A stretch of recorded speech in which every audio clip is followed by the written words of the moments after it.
સમાચાર વડોદરાથી કે જ્યાં આંગણવાડીની મહિલાઓનું ઉગ્ર વિરોધ પ્રદર્શન જોવા મળ્યું હતું। છેલ્લા 3 દિવસથી મહિલાઓ ઉતરી છે હડતાળ પર। જિલ્લા કલેક્ટર કચેરીએ સાવલી વડોદરાની આંગણવાડીની મહિલાઓ દ્વારા વિરોધ કરવામાં આવ્યો।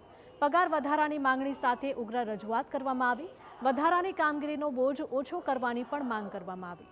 તો ઓનલાઈન કામગીરીનો બોજ વધારી માનસિક ભારણ વધાર્યાના આક્ષેપ કરવામાં આવ્યા છે અને જ્યાં સુધી કોઈ નિરાકરણ ન આવે ત્યાં સુધી વિરોધ યથાવત રાખવાની ચીમકી ઉચ્ચારાઈ।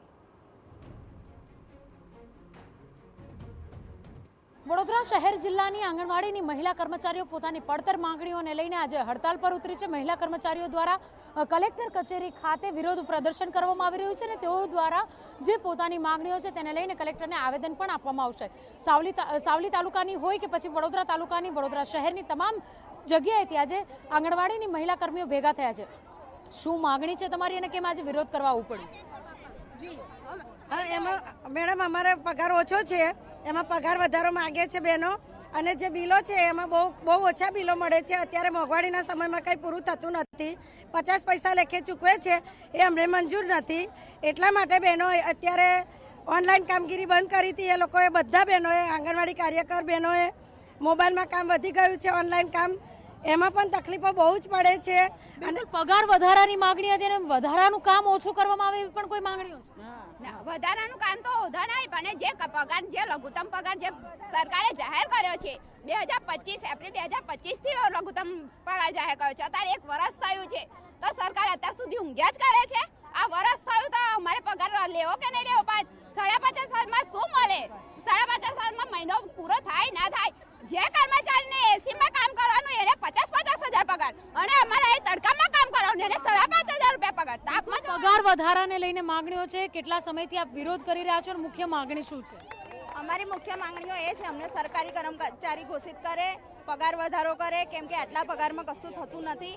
5,000ની મય બહેનોને બધું જ કામ, મોબાઈલ કામગીરી કરવાની, વાસણ ધોવાના, બાળકોને સંભાળ રાખવાની, આ તો એટલું બધું કામ વધારી દીધું છે ને ઓનલાઈન કામગીરી તો 5 મિનિટે આ લાવો પેલું લાવો, આ લાવો પેલું લાવો, આખો દિવસ માનસિક સંતુલન ખસકી જાય એટલું બધું ટોર્ચર કરે છે। તો આટલા પગારમાં ના પોસાય અને અમારી જે માંગણીઓ છે પૂરી કરવામાં આવે। જે રીતે માંગણીઓ કરી રહ્યા છે વહેલી તકે માંગણીઓ પૂરી કરવામાં આવે તેવું પણ કહી રહ્યા છે। કેટલા સમયથી માંગણીઓ છે અને જો માંગણીઓ પૂર્ણ નહીં થાય તો આપના દ્વારા આગળ કયા પગલાઓ લેવામાં આવશે અને કેવી રીતે કામગીરી કરવામાં આવશે? માંગણીઓ પૂરી નહીં થાય તો અમારે યુનિયનના આદેશ પ્રમાણે અમને જે પણ કહેવામાં આવશે એ પ્રમાણે અમે આગળ પગલાં ભરીશું। હજુ આગળ ઉગ્ર આંદોલન કરી શકો તેવી શક્યતાઓ ખરી?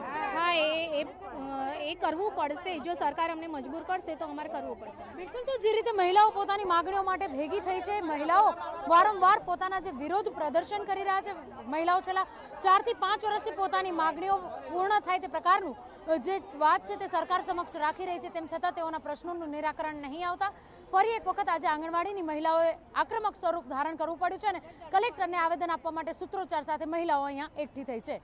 કેમેરા પર્સન રોહિત ગોયલ સાથે અંજલિ, TV9 વડોદરા।